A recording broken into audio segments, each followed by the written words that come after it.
All right, last one here. It says, a man walks along a straight path at a speed of 4 feet per second.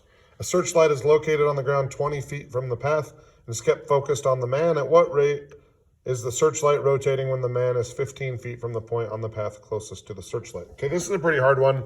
And honestly, if they have this on an AP exam, most people would fail it because they wouldn't get the setup. But I'm going to just help you out with that. So we got a guy walking on a straight path, and in my mind, he's walking that direction.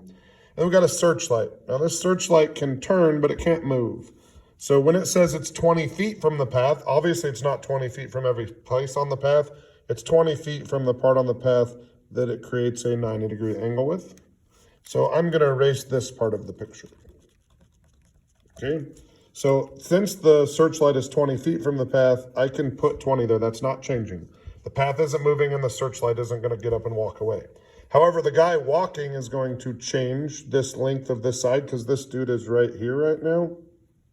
And he is creating this part of the picture. So I'm going to call this side X. Okay, then we're going to finish drawing the triangle, except this time I'm not going to label this side because that's not the question. It's not asking how fast is he moving away from the searchlight.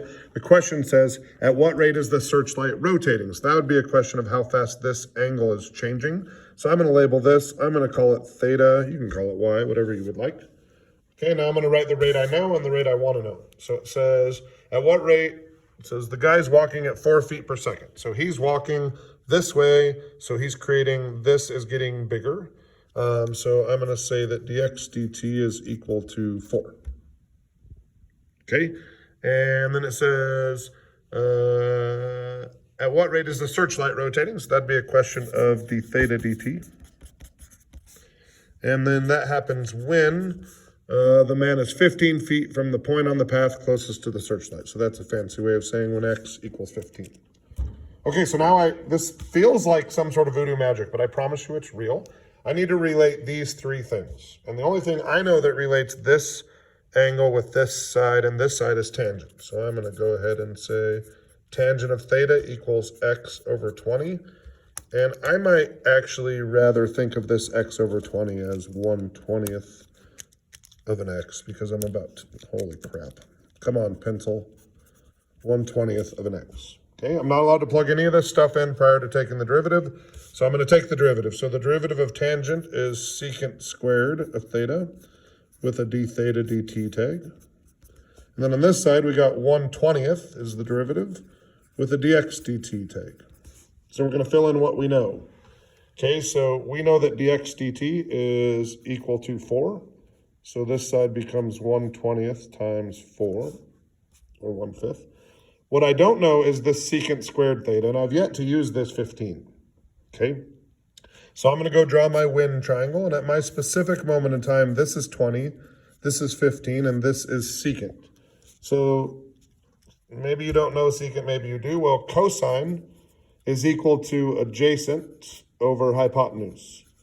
So if I do Pythagorean theorem, that's 400, that's 225, that's 625. That means that side's 25. So cosine is equal to 20 over 25. Well, secant is equal to that flipped over. So secant of theta here is equal to 25 over 20.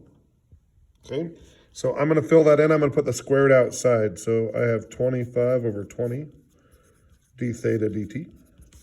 And I'm going to reduce this to 5/4.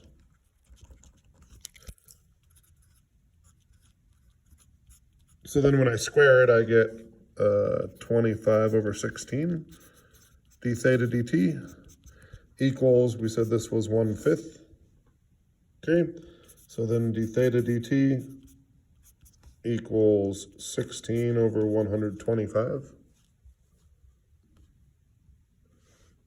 Which is about 0.128. And when you do your work without specifically changing it to degrees, you are working in radians. So that spotlight is changing at 0.128 radians per second. Or it's rotating, not changing. Rotating at 0.128 radians per second. Just real quick, for those of you that have never known what a radian was, take any circle, there's the radius. If you take that radius and you stretch it around a portion of the circle, so that length right there being r, then that angle created right there is 1 radian. Okay, and it takes about a little more than 6.28, so it takes 2 pi radians to get around a circle.